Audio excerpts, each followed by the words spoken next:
kulan ballaaran oo ay soo qaban qaabisay safaaradda Somaliland oo horkacaya danjire Cabdilaahi ayaa lagu qabtay baarlamaanka waddanka boqortooyada Ingiriiska Westminster. Munaasabaddan ayaa waxaa goobjoog ka ah mas'uuliyiin kala duwan oo ka socda dalka Jamhuuriyadda Somaliland, qaybaha kala duwan ee bulshada Somaliland iyo xildhibaano iyo siyaasiyiin ka socda waddanka Ingiriiska. munaasabaddan ayaa waxaa ka hadlay Sir Gavin Williamson oo ah xildhibaan laga soo doorto amaba kamid ah xildhibaanada golaha baarlamaanka waddanka UK. xildhibaan Gavin ayaa si weyn uga hadlay qadiyadda madaxbannaanida Somaliland isagoo ku nuuxnuuxsaday in waqtigan la soo gaaray waqtigii caalamku uu aqoonsan lahaa dalka Jamhuuriyadda Somaliland.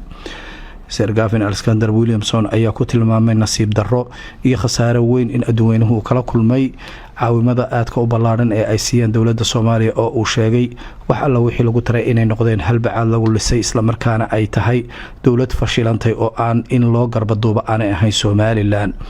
Sir Gavin Williamson oo khudbad dheer ka jeediyay baarlamaanka xuska 18 May la ajligeed ayaa waxaa ka mid ah ereyadiisa sidan: gifted this opportunity to the Right Honourable Gavin Williamson, one of their friends for long, and the Somaliland citizen.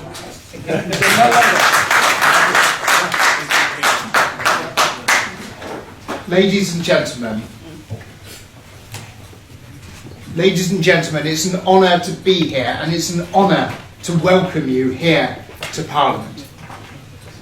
Now let us talk of a story of two countries, one of Somaliland and one of Somalia. One country that was granted independence on the 26th of June 1960, that entered into a marriage that did not work, that saw its people subjected to a genocide, that saw its people persecuted, that saw Somalia use every means possible in order to subjugate the people. And at the end of that, it emerged not as a country that was bitter or resentful, but as a country that was determined to deliver peace, that was determined to deliver stability, that was determined to be a beacon for something better in the Horn of Africa.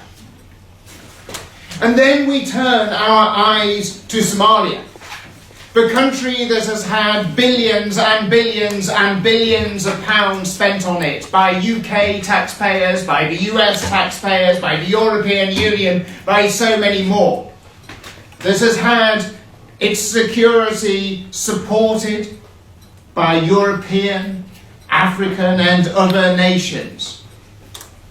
And what do you see?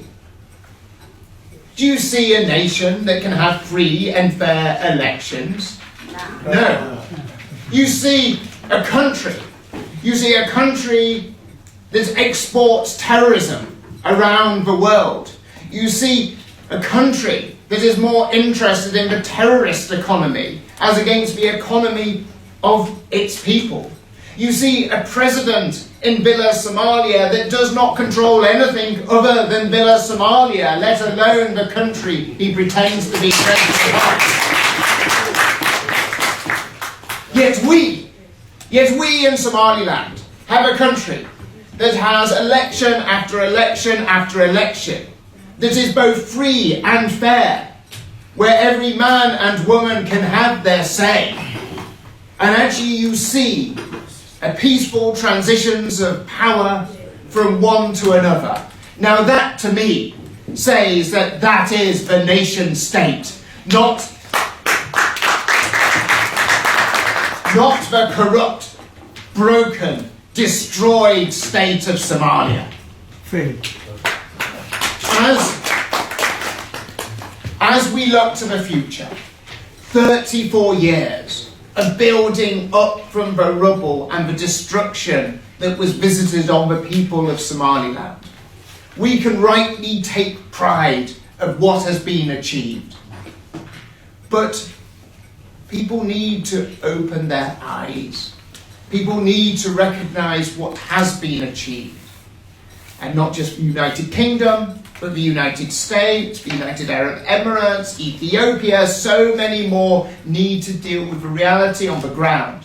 That is to recognise the country that has the civic and democratic and judicial institutions that make a state, that gives the freedom of its people in order to be able to determine their future, as against the failed, corrupt state of Somalia. I believe and I hope that this year will be the year that things start to change. But we need to fight and fight more in order to do this. The all-party parliamentary group and Kim and myself as co-chairs of that group have been working on a report to make the case for Somaliland, to make the case of Britain's relationship for the future working with Somaliland. We will be bringing that forward, and I can promise you that while, if it was up to, I think, the two of us, we would recognise it today. Well, certainly, I know if it was up to me, I'd have recognised it quite a few years ago. But we will be your advocates and continue to be your advocates. And we will get there because we have the determination, we have the will, and we have right on our side. And we know that right will ultimately prevail. Thank you ever so much.